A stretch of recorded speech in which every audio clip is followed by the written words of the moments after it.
Bienvenue à tous, chers abonnés. Vous êtes sur votre chaîne préférée, le Panafricain, le rendez-vous incontournable de l'actualité africaine sans filtre. Visuel du titre du reportage s'affiche à l'écran, présidentiel au Cameroun, les avocats d'Issa Chiroma ouvrent un front international à Paris. L'Afrique, et plus particulièrement le Cameroun, se trouve à un moment crucial de son histoire politique. L'attente des résultats de la présidentielle du 12 octobre a basculé dans une crise ouverte. Aujourd'hui, nous allons vous emmener au cœur de cette contestation qui vient de prendre une dimension internationale. Au programme de cette analyse détaillée, nous allons décortiquer la conférence de presse stratégique tenue par les avocats d'Issa Chiroma Bakary à Paris, une manœuvre pour exercer une pression inédite sur le régime. Nous expliquerons pourquoi ce choix de la capitale française est loin d'être anodin et quel est l'objectif réel derrière cette mystérieuse déclaration institutionnelle.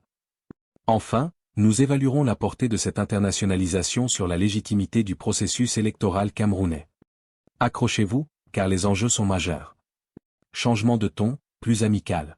Avant de plonger dans le vif du sujet, un petit service. Si vous appréciez notre travail et que vous voulez que nous continuions à vous livrer des analyses pertinentes, n'oubliez pas de nous donner un pouce bleu signe pouce vers le haut pour encourager l'équipe.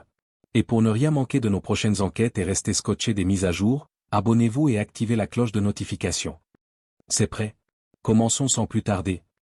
Alors que le Cameroun retient son souffle en attendant la proclamation des résultats définitifs de l'élection présidentielle du 12 octobre 2025, un nouveau coup de théâtre secoue la scène politique. Le camp de l'opposant Issa Chiroma Bakary, candidat du Front pour le Salut National du Cameroun, FSNC, a décidé d'internationaliser sa contestation.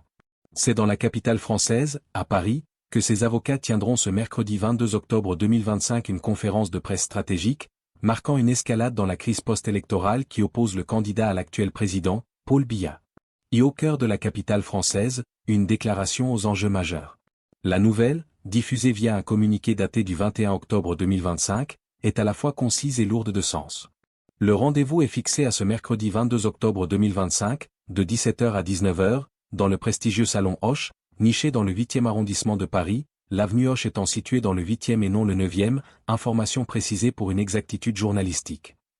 L'énigme de l'ordre du jour, l'objet exact de cette rencontre internationale demeure, pour l'heure, enveloppé de mystère. La seule information communiquée est que les conseils de l'ancien ministre de la Communication procéderont à une « déclaration institutionnelle ». Ce secret, savamment entretenu, vise manifestement à maximiser l'attention médiatique internationale, un objectif stratégique de la part de l'opposition qui cherche à contourner le contrôle de l'information souvent exercé au niveau national. Pourquoi Paris? Un choix symbolique, tenir cette conférence en France, ancienne puissance coloniale et partenaire économique majeur du Cameroun, n'est pas anodin. C'est une tentative claire d'exercer une pression diplomatique et médiatique sur le régime de Yaoundé. En portant le débat sur la scène internationale, l'équipe Chiroma espère mobiliser l'opinion publique et les institutions internationales, UE, IA, ONU, sur les allégations de fraude et d'irrégularité.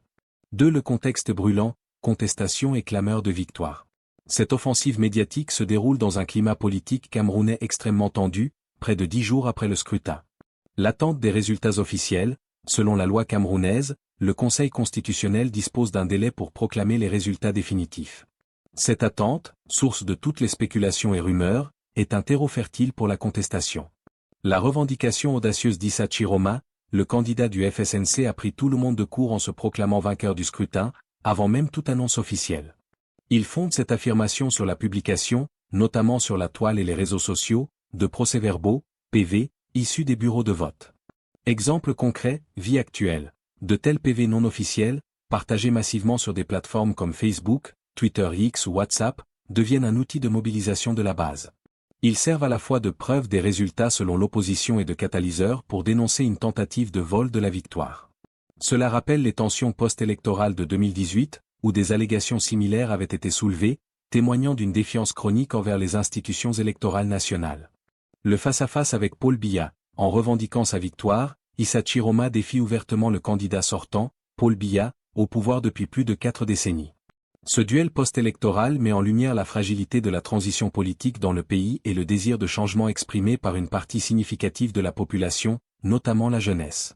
La portée de la déclaration institutionnelle. La nature précise de la déclaration institutionnelle est l'élément clé. Plusieurs hypothèses peuvent être envisagées pour éclairer le public et la communauté internationale. Dépôt de preuves de fraude à l'international, les avocats pourraient présenter des éléments factuels, PV, témoignages, qui, selon eux, démontrent la victoire de Chiroma ou des fraudes massives. Il s'agirait d'un dossier à charge destiné à discréditer le processus électoral camerounais. Appel à une intervention extérieure, la déclaration pourrait contenir un appel formel à l'Union africaine, aux Nations unies ou à des organisations de défense des droits de l'homme pour qu'elles se prononcent sur la crédibilité du vote, ou potentiellement, pour qu'elles refusent de reconnaître des résultats jugés frauduleux. Annonce de mesures judiciaires. Même si Chiroma ne faisait pas partie des candidats ayant déposé des recours au Conseil constitutionnel camerounais, ses avocats pourraient annoncer des actions en justice à l'étranger ou devant des juridictions internationales. Bien que ces dernières aient une compétence limitée en matière électorale interne, l'effet médiatique resterait puissant.